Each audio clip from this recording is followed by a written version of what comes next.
Hello everyone, welcome to the Smashi Business Show. Today is Friday, March 21 and it's the year 2025 and we're nearly ending the third quarter. My name is Abdul Majid Awan. And I'm Ward Ahmed. Ramadan Kareem and happy Mother's Day. And we have a really great show for you today. So for today's headlines, firstly, Mubadala is considering to sell a part of its $1 billion stake in DO. Secondly, ADQ and Energy Capital are partnering to announce this $25 billion data center energy deal. And finally, Adani is in advanced talks to acquire Emaar India for $1.4 billion. And stay with us till the end of the show because we're going to talk about Chinese delivery app Keeta, which is using penetration pricing to win in the Saudi market. They're now the third largest player in the market after Hunger Station and Jahez. So yeah, we're going to tell you how they're doing it. First of all, the very first story of the day, Mubadala is planning to sell $1 billion stake in DO. They'll only sell a part of it. So Abu Dhabi Sovereign Wealth Fund Mubadala, it's a big company. It's nearly 225 billion in worth. Is reportedly, according to Bloomberg, considering selling a portion of its 1 billion stake in telecom operator DO. Sources quoted by Bloomberg indicate that Mubadala has engaged Emirates NBD, First Abu Dhabi Bank, which we also know as Fab Bank, and Goldman Sachs as advisors for the potential deal. Discussions are still in the early stages and no final decisions have been made on the size or the timing of the sale. Now, Mubadala currently owns about 10% of DO through Mamura Diversified Global Holding. Now, the last time it reduced its stake was in 2019 when it sold 10%, then worth $630 million to the UAE's Emirates Investment Authority, which remains DO's largest shareholder with over 50%. And if Mubadala proceeds with the sale, it would add momentum to the growing trend of follow-on equity offerings in the Middle East. These sales are increasingly being used as an alternative to IPOs, helping firms enhance liquidity and boost index inclusion. Now, the region has seen major follow-on sales recently, including ADNOC raising $2.8 million from its gas unit and Saudi Arabia's $12 billion sell-down of Aramco shares. Now, DO, a key player in the UAE telecom sector, raised $2.4 billion in its 2006 IPO and recently announced its highest ever dividend after a strong 2024 performance. I'm really sorry, guys. I made a mistake there. Yeah. They raised $650 million, which is basically 2.4 billion dirhams. Yeah. And to be honest, it's a little complicated to understand this, but the reference to IPO and equity selling, it basically means, in very simple words, that when you go for IPO, you ask for money, right? You ask the public for money, take the money and use it for something. But Mubadala is trying to sell a part of its equity. They don't want to go to public. They just want to go to some company, sell them that stake directly, make money, and then use it for maybe their own DO, to make DO better, or they can use that money to invest somewhere else. With IPOs, it's very like restricted. Because with IPO, you take the money and you have to invest in the same company. You have to invest in, for example, Talabat raised $2 billion. They used it to make Talabat better and then pay some of the debts of Delivery Hero in Germany, but it stays within the company. So Mubadala trying to sell this some part of its stake, they can use that money wherever they want.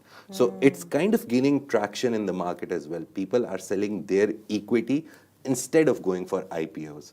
So it's a very clever strategy that Mubadala is doing. And we'll see more details whenever they come, we'll tell you. Second story of the day, ADQ and Energy Capital Partners, which is a British company, they've announced $25 billion data center energy deal. So another Abu Dhabi Sovereign Wealth Fund, ADQ, is teaming up with US private equity firm Energy Capital Partners to invest over $25 billion in energy projects, which will power data centers, primarily in the US. So the partnership is 50-50 and will develop 25 gigawatts of new power generation and infrastructure to meet the rising energy demands of hyperscale cloud firms and other industries. Now, the deal coincides with His Highness Sheikh Tahnoon bin Zayed Al Nahyan's visit to the U.S., where he met with President Donald Trump to discuss AI and infrastructure collaborations. Now, the UAE, it's really a key U.S. security ally, and it's actively seeking access to American technology as it pushes to become a global AI hub and diversify beyond oil. And when I say seeking American technology, they're basically, they're trying trying to ease the restrictions that America has placed on them on NVIDIA chips, and they're trying to access more of them so that they could actually build more data centers here in the UAE and actually advance our AI infrastructure. Yeah, and ADQ, which manages nearly 225 billion in asset, continues to expand across energy, critical minerals, transport, logistics, owning stakes in major companies like Etihad Airways. And this investment aligns with its broader strategy of strengthening the UAE's foothold in high-tech industries. And very interestingly, ADQ is also chaired by His Highness Sheikh Tanoon Mubadala. He also sits on the board seat. So whenever you talk about AI or technology, He's always involved. He's somehow always involved. He's always somehow linked. Yeah. But Majid, you know what was really big news that I feel like we didn't give it what it deserves? It's the fact that so Balabi and Core 42 and Microsoft, they all actually partnered to build this sovereign cloud. And basically what they're trying to do, in simple terms, is that they're trying to make Abu Dhabi's government an AI native government. And this entire deal was actually put together during His Highness Sheikh Tahnoon's tour in Washington, which is currently ongoing, by the way. There are more updates that are coming. But I just find that really interesting. I mean, what is an AI government going to look like? Other than, employees using more AI to, finish all their work quicker. What do you think that's going to look like? It's basically the idea is that usually you use computing programs. They are kind of like AI, but you use computing programs for digital transactions. So when you go to your ICP app or any app that you use for Abu Dhabi government processes, the process takes time because the computing power is low. So when you incorporate AI into it, you remove certain barriers. So if it's a 5-step procedure where in 2 steps humans are involved, they'll involve AI in one of the steps or maybe in 2 of the steps. So the process will become smoother and faster. So that is how they will incorporate the sovereign cloud system that they're incorporating. In very simple terms, it will make it faster, because it allows more transactions per second. So more transactions per second makes it faster. That's it. So that's the whole idea. So AI native government, they're incorporating AI into their government digital services. And Dubai also has this, but they haven't done it like on a full scale, completely like full scale. Right now, even now, if you have some Dubai, they've digitalized it, but AI incorporation is still like not 100%. But speaking of, who's involved in all of this, it's not just ADQ, which is chaired by His Highness Sheikh Tahnoon, which is investing $25 billion into, data centers in the U.S. It's also, Emirati billionaire Hussein Sajwani, founder of the Damak Group. Just at the beginning of the year, I believe, he invested $20 billion to build data centers across the U.S.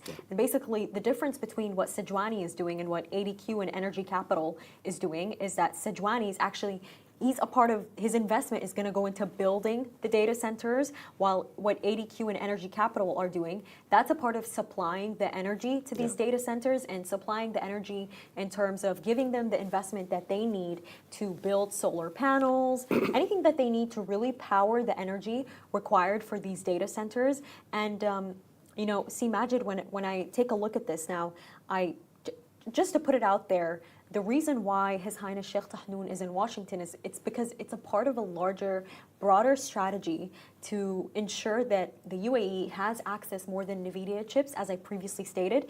And the way that I see this, ADQ putting in this $25 billion, I do believe that it's Half earnest. of it. 25, half. I see. So 25, half will be by ADQ and half by ECP. Okay. Yeah. So, them putting, about $12.5 billion, I believe that it's earnest, but I also believe that it's also about a part of a broader strategy to make the U.S. actually ease their chip restrictions. And I think it's give and take. So I can't wait to actually see what happens after His Highness Sheikh Tahnoon comes back from Washington, and the kind of deals that the UAE is going to receive and how they're going to collaborate with the US. That's going to be really exciting to see. I don't know if we mentioned this, but just this morning, we published a story about how His Highness Sheikh Tahnoon has just met with Larry Fink, the CEO of BlackRock, the CEO of Microsoft, the CEO of NVIDIA himself, and who was also there? The CEO of G42, by the way, is also there. I feel like we don't mention him, but he's there and he's doing great. So they just all met together this morning. There was a meeting with Elon Musk via video call, President Trump, a lot of characters. I believe Jeff Bezos and Mark Zuckerberg coming up soon, according to Semaphore. But yeah, that's what's going on in Washington right now. In very simple words, whatever you said, it's very interesting because ADQ and the MAC both are investing in real estate. If you look very at the core of it, because building data centers, you need land to build them on, so that's real estate investment. ADQ building energy center where, I don't know, they'll use hydro energy, solar energy, or whatever the normal conventional form of energy, the 25 gigawatt number that they've said. So the thing is, both of them are investing in real estate in the US. So they're going to own land, build a factory, make energy and provide it for data centers. And Hussain Sajwani is going to build a data center on that land. So it's basic at its very core, investing in real estate in the US, and which is very interesting and very nicely well thought out, because these real estate investments, you remember when we did a lot of stories on Hussain Sajwani investing $20 billion, there was this one part where he said that real estate investments are very safe bets because you only provide 20% of the money. The rest you source from banks or from someone. So it's a very safe bet. You don't put all your money in. It's someone else's money, and eventually when you make money from your project, you keep paying off the other people, and eventually it becomes a profitable venture for you. So yeah, it's very complicated, but very interesting that how these guys are investing. It's interesting how he thinks, because Majid, for me, I'll never forget when I was at the Mega Campus Summit, sitting there watching Robert Kiyosaki and speaking to him personally, and when he told me that, you're not supposed to be afraid of debt. You're not supposed to be afraid of that. And the best of businessmen are men who use debt to their advantage. And I think that Sajwani, he's such a good prime example of that. He really is. But you know what this also reminds me of, by the way? We're always discussing how, these billionaires, they're out for themselves and they're out for their money. But just very recently, there was a story on how, I believe His Highness Sheikh Hamdan, Crown Prince of Dubai, he announced it on X, how him and a bunch of real estate companies, they collabed to basically improve mosque infrastructure across the UAE, and Hussain Sajwani was very vocal the about MAC it. is one of the partners in that. A lot of other firms are.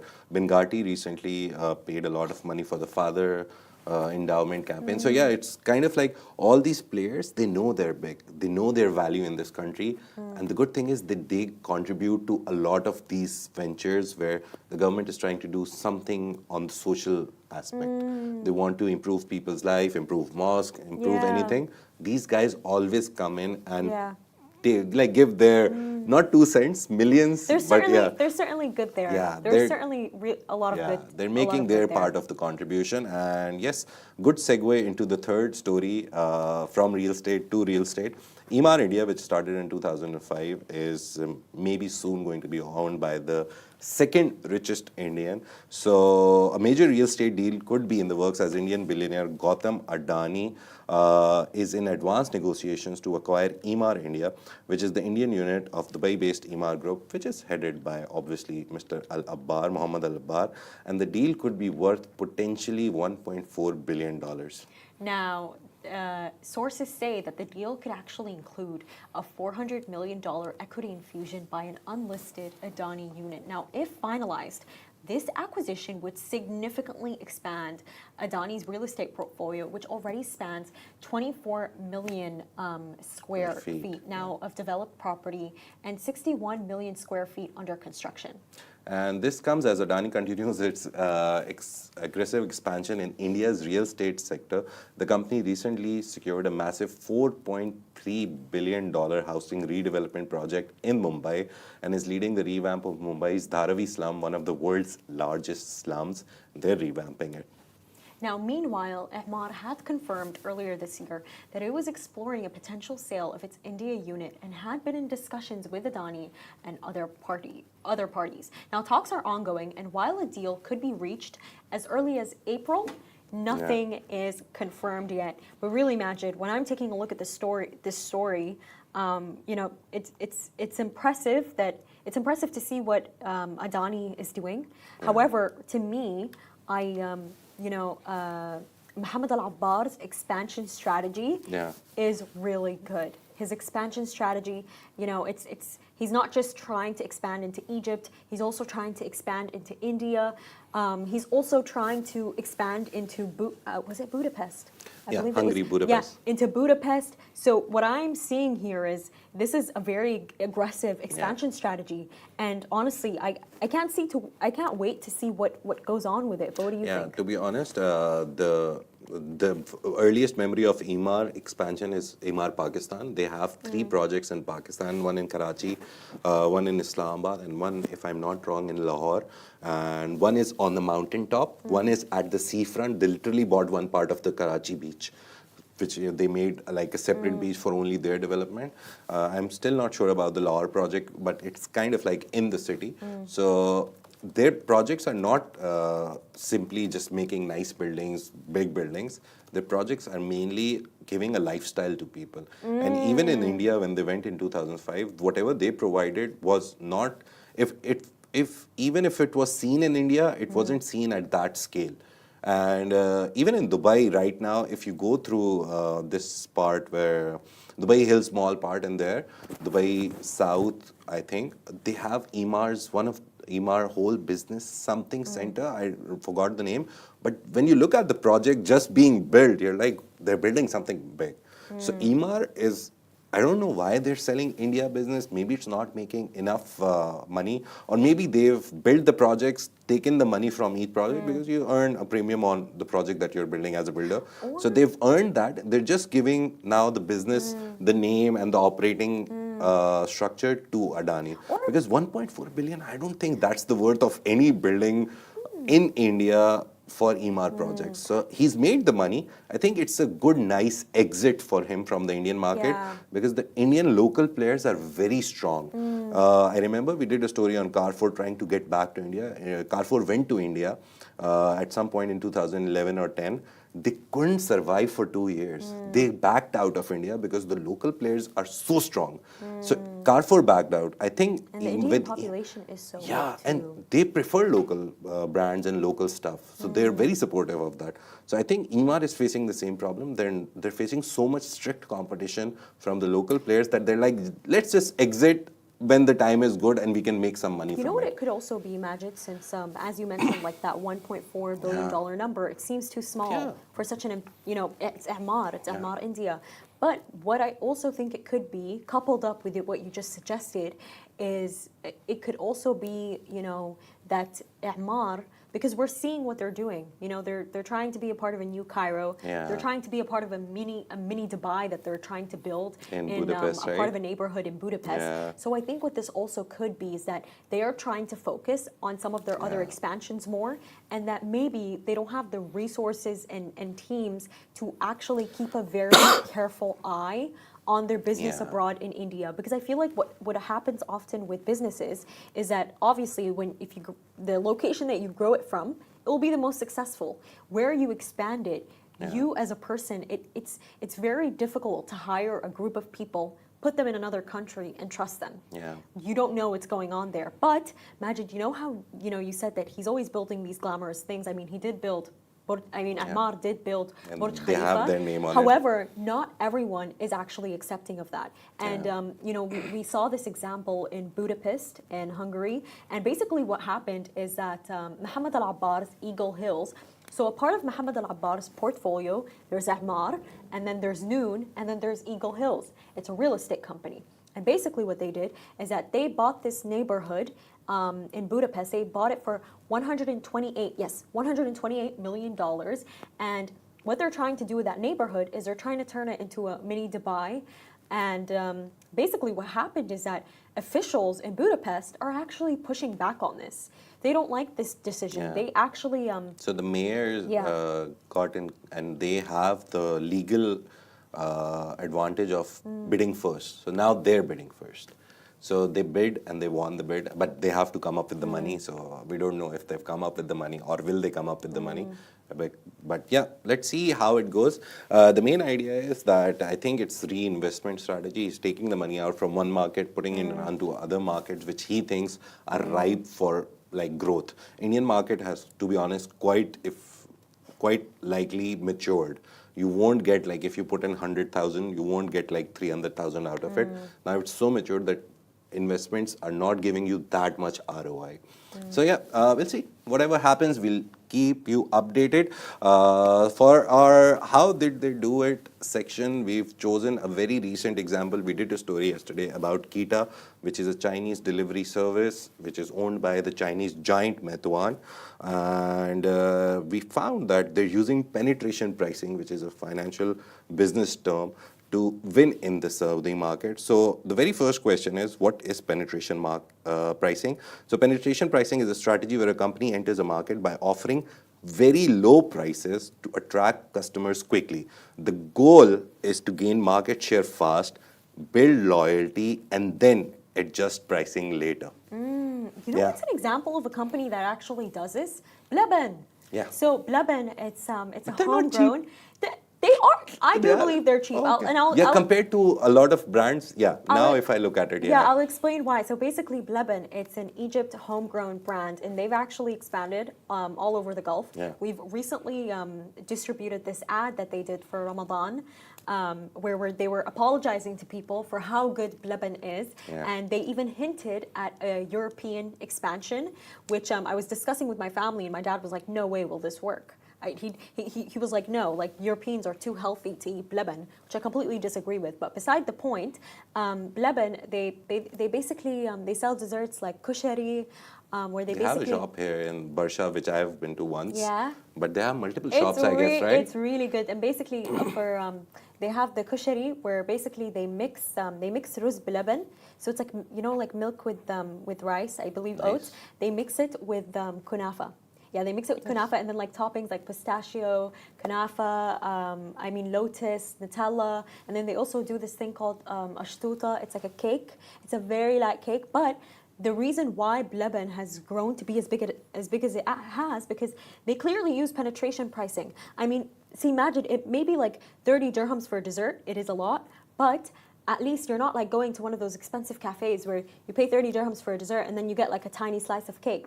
Yeah. You're paying 30 dirhams to get like a big box. And that box, by the way, it lasts you more than a day. And you can share it with people. So this is what they price really well. And, they give you a large quantity. But how is actually Keeta in Saudi using penetration pricing? So Keeta actually entered Saudi Arabia in October 2023 and immediately slashed prices, offering free delivery, discounts, and vouchers worth up to $26, so 100 riyal. And this made ordering from Keeta cheaper than competitors like Hunger Station and Jahez, leading to a massive adoption. Now they got 3.6 million downloads in just 4 months. And by pricing aggressively low, Keeta quickly became the third largest platform now, overtaking 10 plus smaller rivals. This is exactly how it succeeded in Hong Kong as well, where it forced Deliveroo out in just 1 year. So imagine, they've done this, they know the playbook, they've done this in Hong Kong, kicked Deliveroo out of the country, and now they're doing it in Saudi Arabia. And Keeta has also disrupted the market. The competitors are reacting with their own discounts, which is good at the end of the day for consumer, I think. They get so many discounts on so many apps. And this shows that penetration pricing works when you enter a crowded market, but eventually you have to, it's not sustainable over longer period, but it's very good, I guess, for entering a market. You just enter, disrupt the market, and then eventually you slowly and gradually raise the price. Build loyalty. Yeah. But you know what number I think out of the entire story of Keeta that I actually found very impressive? It's the fact that, after just 4 months, they own 10%, 10% of the market. I mean, that is that's a lot of growth. Yeah. And, correct me if I'm right, it's a startup. It's Yeah. a startup, and you know, it just entered into Saudi Arabia in October 2023. Yeah. I mean, this It's is a new market for Keeta. They've done it. Yeah. I think you remember that we also tried the Keeta drone delivery in Silicon Oasis recently, where His Highness Sheikh Hamdan was there. And we saw a Keeta drone delivering something from some place to the box in front of His Highness Sheikh Hamdan, the Dubai Crown Prince, and he took that delivery. I think it was coffee that was delivered. And so they're using not only penetration pricing, there's a lot of strategies, but to disrupt the Saudi market specifically, they entered with penetration pricing.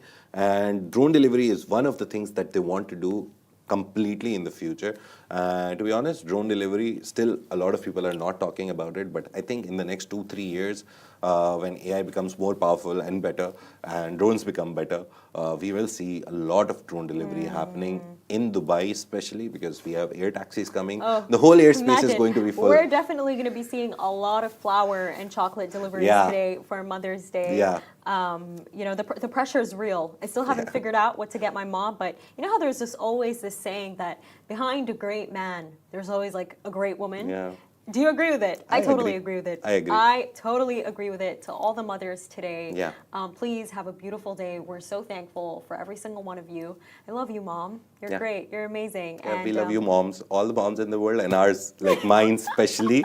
I love you more than every other mom, but Yeah. yeah, all the moms in the world, Yeah, thank you so and, much for that's being the it. best people on the planet, right? Yes, for being the kindest, Yeah. absolutely the best. And that's it for today's Smashy Business Show. If you enjoyed the show, make sure to follow us on all our social media platforms. You'll find us as Smashy Business everywhere. And don't forget, we also have a daily business newsletter packed with latest news and trends and deep dives. You can subscribe to it using the link in the description. This is the Smashy Business Show, a Smashy Business production, a part of the Augustus Media Podcast Network. We're really proud to have 1.5 million monthly listeners across all platforms. And if you're one of them, a really huge thank you for being part of our journey. Have a lovely day and have Bye-bye. a great weekend.